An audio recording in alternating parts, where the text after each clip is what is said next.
Assalamualaikum guys, welcome back to the channel Dog Production. Bersama aku lagi Yip yang akan menjadi host untuk Dog Channel ni. Kalau korang nak tahu, aku akan bawakan konten storytelling based on true story daripada pengalaman aku sendiri. Dan kepada korang yang tengah tengok ni, korang rasa suka dengan konten-konten aku, jangan lupa korang subscribe, follow semua social media aku, dan yang paling penting, tekan notifikasi, tekan lonceng tu. So, tunggu apa lagi? Let's go! Let's go! Let's go! Shut up!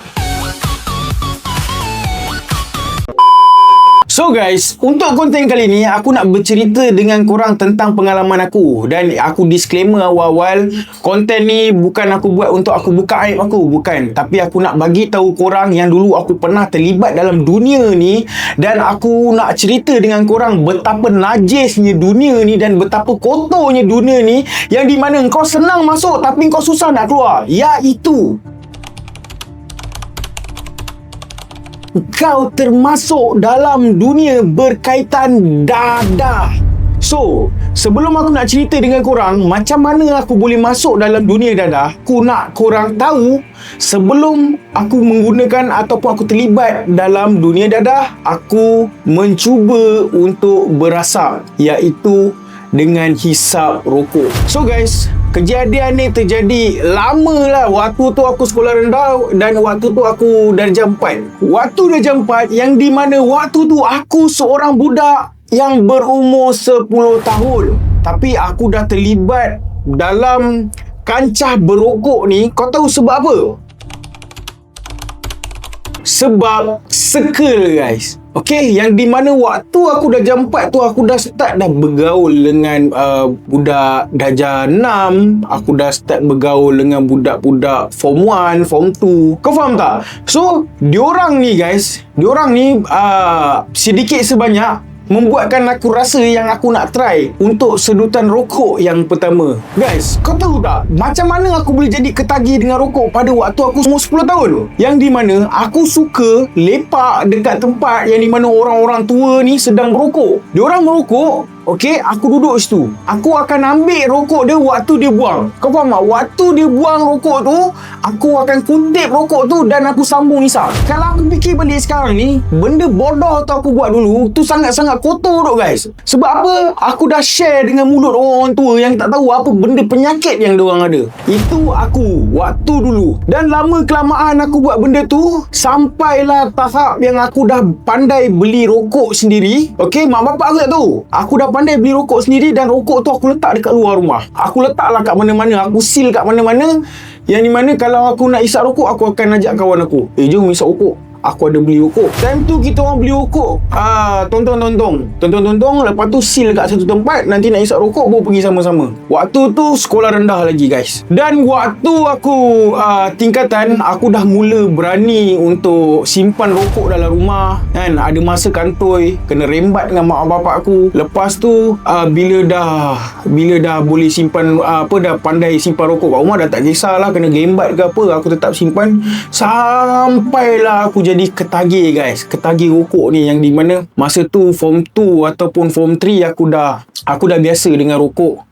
Dan dah jadi orang kata apa, rutin harian aku untuk aku isap rokok. Tapi tak, orang kata apa, tak heavy lah. Tak adalah satu hari 2-3 kotak macam orang tua, tak ada. Time tu sekotak tu boleh tahan dalam seminggu kan. Sebab isap rokok curi-curi biasa lah kan. Kau pun tahu kalau isap rokok curi-curi, kau tak akan larung ni kau punya rokok tu. Sampailah form 3 aku dah start isap rokok. Dah rasa macam yelah, rokok ni dah jadi kau punya habit. Waktu kalau kau sekolah, kalau kau isap rokok ni, kau ni nak tunjuk hebat lah, nak tunjuk hero depan gadis-gadis yang nak bagi tahu diorang yang kau ni isap rokok. Padahal guys, benda tu nampak macam sampah tu. Tapi itulah zaman aku waktu tu, kau isap rokok tandanya kau ni nak tunjuk hebat depan awet-awet sekolah ni. Padahal guys, diorang ni tak suka pun kau sebenarnya. Diorang tak suka pun kau isap rokok. Diorang tak suka bau busuk kau tu. Tapi waktu tu kau nak tunjuk kau hebat, kau nak tunjuk kau pailah. Wah, isap rokok bro. Time tu lama kelamaan terlibat dalam dunia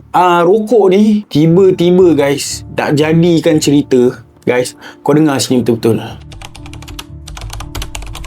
Bila kau dah rasa sangat bisa okok, kau lepas makan kau cari rokok, apa benda semua kan. Sampai satu masa, ini semua circle punya hal guys. Akan ada kawan kau yang cuit kau. Bro, aku ada barang yang orang kata lagi power daripada rokok. Barang ni buatkan kau jadi aktif. Time tu guys, waktu aku first time kenal apa itu dadah. Guys, waktu tu di mana peak hours yang di mana engkau rasa nak mencuba guys. Kau nak mencuba macam-macam. Dalam masa yang sama kau ada perasaan takut. Perasaan takut kau dengan perasaan mencuba kau. Perasaan mencuba kau lagi tinggi daripada perasaan takut. Waktu tu guys, tak bermodalkan duit kau. Modal barang kawan kau. Kawan kau yang angkat, kawan kau yang deal apa semua untuk dapatkan barang tu. Dan diajar juga oleh dia.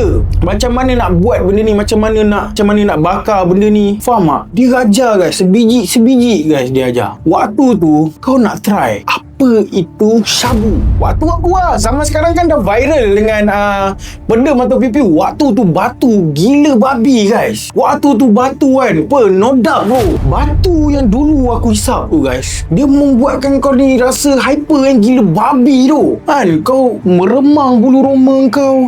Lepas tu kau punya kulit ni kau jadi macam keras. Mata kau gabak guys. Tiba-tiba 4 hari 5 hari kau tak tidur guys. Waktu tu aku sekolah lagi. Jangan ada cuti penggal je. Memang aku buat benda tu guys. Serius aku cakap kau. Kau tahu tak, bahana gila benda ni. Yang di mana aku dah rosakkan zaman waktu aku budak.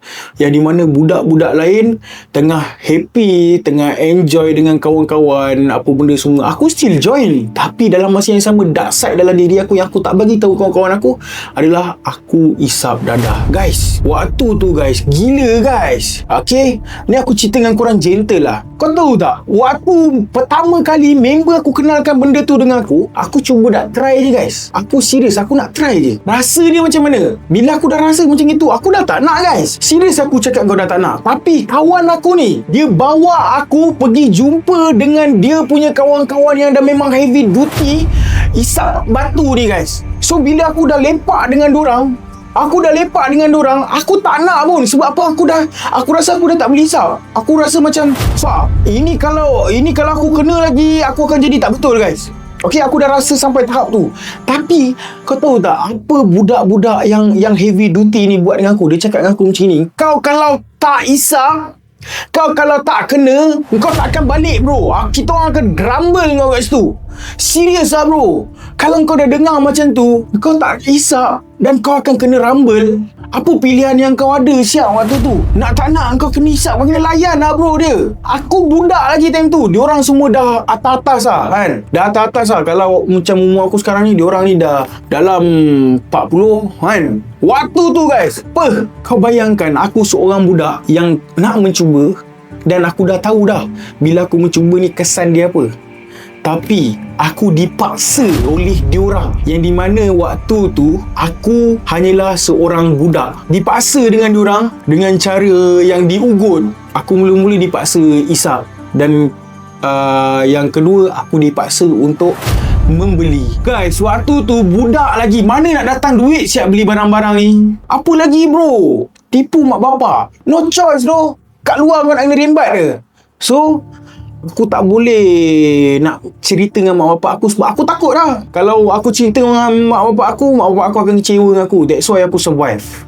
Aku survive waktu tu, yang di mana aku pura-pura okey depan mak bapak aku, tapi dia tak tahu apa deritanya aku waktu tu, yang di mana aku asyik kena pau dan aku kena suruh dipaksa isap lah. Yang dipaksa hisap batu tu guys. Lama kelamaan tu guys, aku sendiri yang beranikan diri aku untuk keluar daripada circle tu, yang di mana diorang ni semua tak puas hati dengan aku guys. Diorang semua tak puas hati dengan aku. Tapi aku berjaya keluar dengan aku masuk ke asrama. Faham tak? Aku jauhkan diri aku daripada diorang guys. Asal aku balik, diorang akan tunggu aku. Asal aku balik, diorang akan tunggu aku. Itu guys, aku nak cakap dengan korang kan, diorang ni guys, yang jenis isap batu ni, kau tahu tak diorang punya perangai apa?